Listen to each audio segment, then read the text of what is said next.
Oh, I don't even know where to begin. Well, over the past 3 years, I've been working like crazy towards my goal of being able to quit my day job and take this channel, this business, full time. Things have been going great. I've seen tons of growth. My revenue is growing every single year. And honestly, I was getting really close to seeing that goal line in the near future of being able to quit my day job. But on June 3rd, 2022, all that changed. And I officially lost over half my business.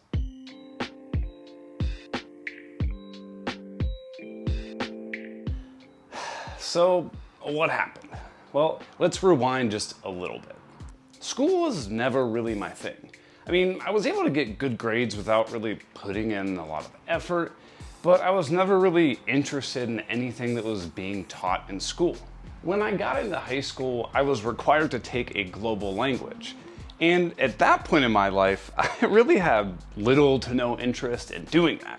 But I found out that for some weird reason, woodshop counted as a global language credit, so I took the class.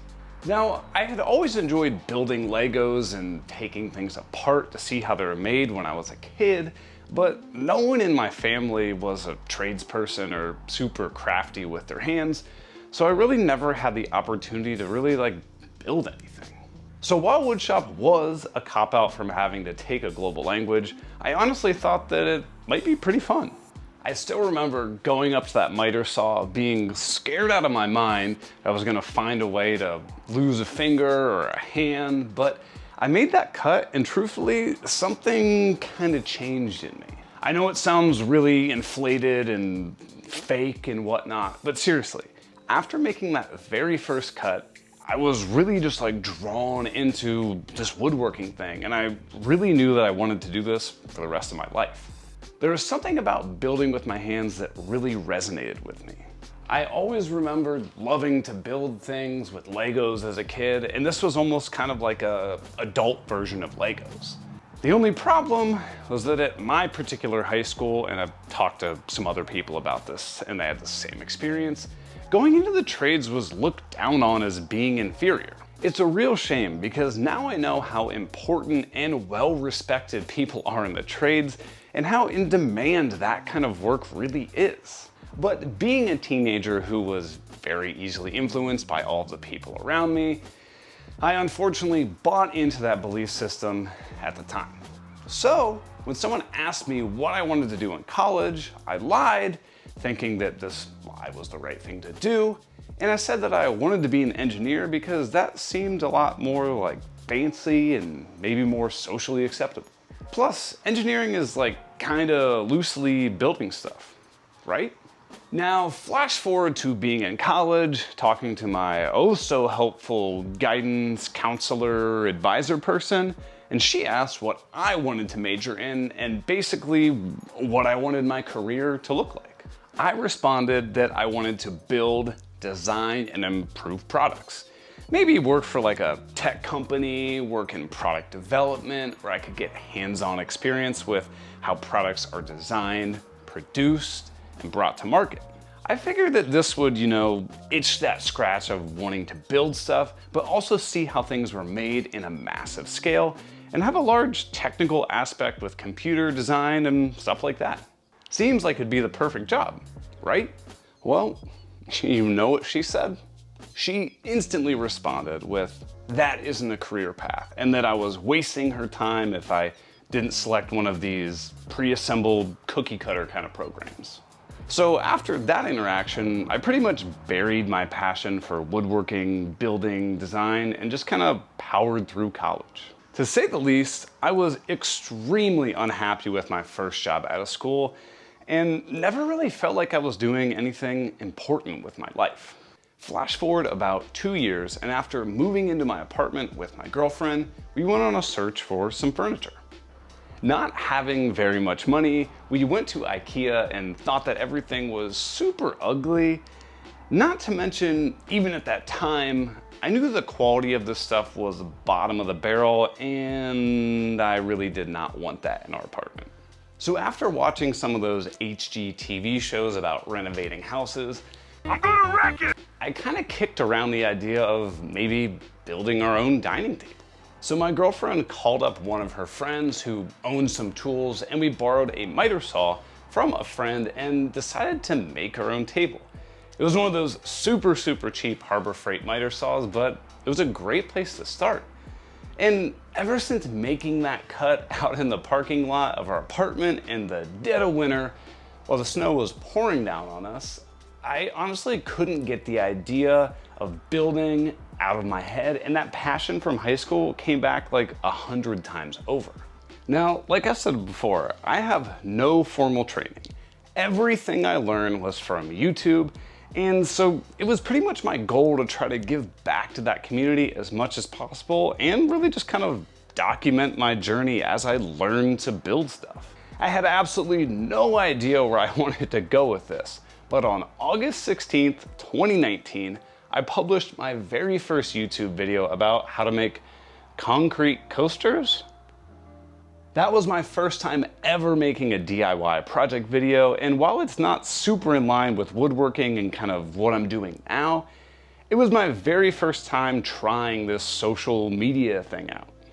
I had really never edited a video and knew absolutely nothing about starting or growing a business, but I just jumped in and figured that I'd kind of roll with the punches and see where this whole thing went. Right after that, I got started on my very first woodworking project that I decided I was going to record and post here on YouTube. Needing a place to put our TV, I built this media console thing, all of which was done in the parking lot of my apartment. So every single time I wanted to make a cut, I had to drag all of my tools out from the second bedroom in the apartment, down a long path, and out to the parking lot. Yeah, it was a major pain in the ash. Notice I said ash there, so I don't have to beep anything out. This is woodworking. Ash is a kind of wood. Oh, and fun fact, this is the project that landed me in the emergency room, but that's a story for another day. It was during this time that someone suggested that I start sharing what I was working on over on Instagram too. And did I mention before that I had absolutely zero experience running a business when I started all of this? I literally had no idea what I was doing. I just went in blind and was just determined to figure it out as I went. Like I mentioned before, many people don't know, but I started this entire thing out in the parking lot of my apartment. And if you go back and look at some of those very first videos, you can see all of that happening. Somehow, and I still don't know how this worked out, I never got any complaints from neighbors, but after getting snowed on while building furniture, I moved all of my tools into this small apartment garage that has a single 110 volt outlet, and that's where I reside now. But I am hoping that one of these days I will be able to move into a proper shop. Over the next year, I would go to put out at least one project video a week for an entire year, while bringing in literally zero income from all the work I put in. Seriously, literally $0. It wasn't until almost 65 videos in that I finally made a few bucks. But actually, I'll be honest, I didn't make any money. The company that paid to sponsor that video literally just paid the $200 or so in material costs. So I guess that was the first project that I didn't lose money on, maybe? So yeah, after being well over a year into this business, I was definitely in the negative because all the money that I'd spent on materials and not making a dime from any videos, sponsors, or anything like that. But although I wasn't making money, I was having a blast and basically just treated this entire thing like a hobby. Anyway, I continued slowly progressing from there, very slowly growing the YouTube channel and the Instagram page. Now with that, naturally comes companies that want to work with you and sponsor you. So towards the end of May 2022, I had around 110 to 115,000 followers on Instagram and around 32,000 subscribers on YouTube.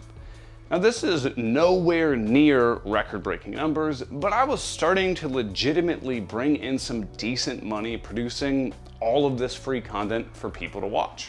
Not quite close enough to being able to use that money as my full-time income, but it was definitely enough to keep me motivated after literally making not a single penny for the first 12 to 18 months or so doing all this. As I'm sure you're probably aware, I have several long-term sponsors that I work with across various platforms, including YouTube, Instagram, and TikTok. Many of those sponsors simply pay me to try out their tools with literally no obligations to talk about them or even share them. Just kind of use them if I feel like they're good tools for the project that I'm working on. And then I have some of them that are looking for more dedicated ad reads, which for the most part, I turn down. Like 99% of them. Trust me, you wouldn't believe how many companies I say no to. So everything had been going great in 2022. I landed a few more long-term sponsors with companies that I was super excited to work with. I worked up a massive list of tons of videos and projects that I wanted to produce here on YouTube. I started a brand new podcast with my friend Zach from Zach Builds, and check that out down below. It's called Off the Cut. We hang out every week and answer all of your questions that you send in, and we have a really good time. Pretty lighthearted, but we try to impart as much info as we can. Well, first one we got one. We'll do one of Scott Eastman, Eastie's Woodshop, Nice. Top tier patron. So he goes at the top of the list with questions. This is all for you. We have a brick fireplace in our home. How would you go about removing the plaster to re-expose the brick and get it ready for paint? Okay, so this is gonna be a little tricky. And truly, I was starting to see that the business was really starting to take off. That was all until the morning of June 3rd, 2022, where everything changed. That morning, I was going about my normal routine, answering comments, checking email inquiries, having a couple of phone calls with some potential sponsors, all while juggling the day job, of course. It was a pretty normal day. I wanted to share a project that I was working on, so just like any other day, I opened up Instagram. However, this time I was greeted with this lovely message. We've suspended your account on June 3rd, 2022. Your account or activity on it doesn't follow our community guidelines on human exploitation. What? If you think we made a mistake, you have 30 days to disagree with the decision or your account will be permanently disabled. Obviously, this set off alarms in my head because I post videos about how to build stuff. Nothing about that is at all potentially inappropriate. So obviously, I hit the disagree with the decision button thinking that, hey, it was an automated thing. Now a real person will look into it and see that it was just some sort of algorithm error. I hadn't done anything wrong. So about 5 minutes passed, and then I got a message saying that the decision was final and that my account was deleted. So after almost 3 years of being on Instagram every single day, posting almost 2,000 posts, building up almost 15,000 followers, it was just all gone. Vanished. Bye-bye. Now, for people at home who are watching this, you're probably thinking, Eric, just, call their customer service. They'll get you settled, no time. It'll be easy. Well, here's the thing. Instagram doesn't have customer service. There's literally no way that you can reach out to a human being. Yes, they have these back-end forms where you can submit disputes, send in verification codes, all kinds of stuff. But it's been almost 3 months, and I have not received a single response from any of this stuff. There's literally not a single person I can contact to attempt to get any sort of resolution. I want to be extremely clear when I say this. This is not meant to brag or boast or anything like that, but I want to paint an honest picture about what this means. Imagine that you worked a job every day for the last 3 years, bringing in, $2,000 to $5,000 a month from this job. One day, You walk into work and your boss says, "Hey, you're fired for not coming in last week." Before you can get in a single word, everyone in the office just vanishes and you have no one to talk to. You can't call anyone, you can't email anyone, you can't meet anyone for coffee, anything. It's just like you don't exist anymore. But here's the kicker. You did come in last week and you didn't violate any company rules. Yeah, that's what this is like with Instagram. And naturally, I reached out to a few sponsors I was supposed to be working with, explained the whole situation, and the majority of them dropped me instantly, putting a massive hole in my business. I was counting on a lot of those contracts to be able to make some big shifts in my business that I unfortunately have to put on hold. But I want to be 100% crystal clear when I say this. The whole reason for making this video is not to complain or try to make you feel bad and buy a bunch of stuff from me. I wanted to share this experience with all of you and turn it into something positive, or at least something that you can learn from. If you have one single entity that you are totally relying on to keep your lights on, food on the table, roof over your head, you're doing yourself a disservice. Like I experienced, that one single thing could be instantly pulled out from underneath you at any time. Maybe you're a ski instructor and the mountain you work at goes bankrupt. Maybe you own 1,000,000 rental properties, rent them all out on Airbnb, only to be kicked off that platform, or your municipality decides that short-term rentals are no longer legal and they're stopping Airbnb. Look it up. There's a big debate about that one. Or maybe you're a factory worker and the factory just gets shut down. Maybe you wait tables and a virus shuts down restaurants for almost 2 years and you can't work. Remember when that happened? No, I am not making light of any of those things. I'm just giving you examples that you can identify with. So whatever you do, there's a possibility that it could be taken away from you at any instant with no fault of your own. I was truly looking at the growth of my business and thinking that I might be able to achieve my dream of quitting my day job and taking all of this full time within about the next year or so. But because of that one massive hit that was completely out of my control, I lost well over half my business and took a massive step back. Now, fortunately, I do have a day job to pay all of my day-to-day bills. A very small number of my sponsors allowed me to pivot the content that I was contracted to provide them with. I still have my website. I still have all of you amazing viewers here on YouTube to help keep this dream alive. And no, this is not the biggest or best YouTube channel out there, but I honestly have a blast making all these projects and videos, and I wouldn't trade it for the world. Again, this video is not me begging you to donate money or buy a bunch of stuff from my website. I wanted to make this video to remind you to take a good look at your career path, your business, your source of income, and really make sure that you are protected against things that are out of your control.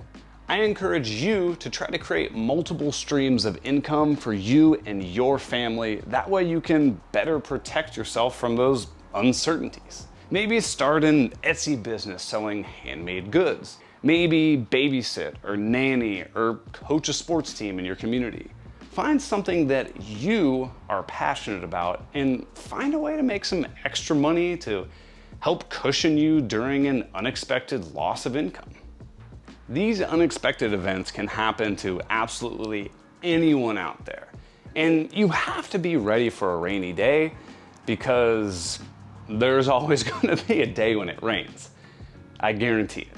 So I know the question you're asking, what does this mean for me in this business? First, absolutely nothing is going to change here on YouTube. I'm gonna be putting out a ton of new content and I have no plans at all to stop that. I've already got a boatload of videos planned, including my full process to pricing products, brand new dining table, bedside tables, reason your products aren't selling, a dresser, and a lot more shop projects, and many, many, many more things. So all of those will still be coming in the future. Nothing's changing there. And TikTok, if that's something that you're interested in, I don't know, it's not really me, but we will still be rocking, and you can find a link down to my TikTok profile down below. And Instagram, well, since my account was deleted, I unfortunately had to start a brand new account. So I'm slowly working on building that one up once again. You can find my new account at Spencley Design, and I'm working hard to build up that account to the same level as my old one, but it's definitely gonna take a super long time. Now, I am not gonna annoy you with obnoxious ad read about some disgusting green shake, a foam mattress, or a hair loss cream. But I will ask that if you made it this far in the video, leave a comment down below that starts with community. I read every comment, so rating community lets me know that you actually watched the video, and those comments really help my channel get exposed to even more viewers, which helps out the business. So if you have any questions or you just want to support what I'm doing here, start your comment down below with community, and I promise I'll get back to you. And if you want to help support the channel even more, consider picking up project plans or some merch, like a hat or a t-shirt from my website, or even joining in on Patreon. I'll also leave a link down below if you feel compelled to make any sort of one-time donation, but please do not feel pressured or obligated to do anything. Like I said, that is not the reason I made this video. I just want to give you those options because I know there are always people that ask about that kind of thing. But one thing that I will ask you is that if you or anyone you know has some connection with someone who works at Facebook, Meta, Instagram that might be able to help me out with this situation, please send me an email at eric@spencleydesignco.com. Any and all help would be greatly appreciated as I still attempt to try to recover over half of my business that I lost. Seriously, I appreciate each and every one of you who are supporting this channel. Without the amazing community being around to watch these videos, Spencley Design Co. simply wouldn't exist. I know that I am not a certified financial planner or anything like that, but please take some time to reflect on your own financial livelihood and evaluate what tactics you can employ to make yourself more secure when unexpected events inevitably happen. But I do want to end things on a positive and uplifting note. So here's a joke for you. What did one Dorito farmer say to the other Dorito farmer? Cool Ranch. I want to give a huge shout out to all of my Patreon supporters. If you want to help me quit my day job and take this channel full time, consider supporting me over on Patreon or picking something up from my online store. I've got t-shirts, jackets, hats, and plans for each and every project, and all the proceeds from the website go directly back into materials for videos and makes all of this possible. Thank you so much for stopping by, and I'll see you on the next one.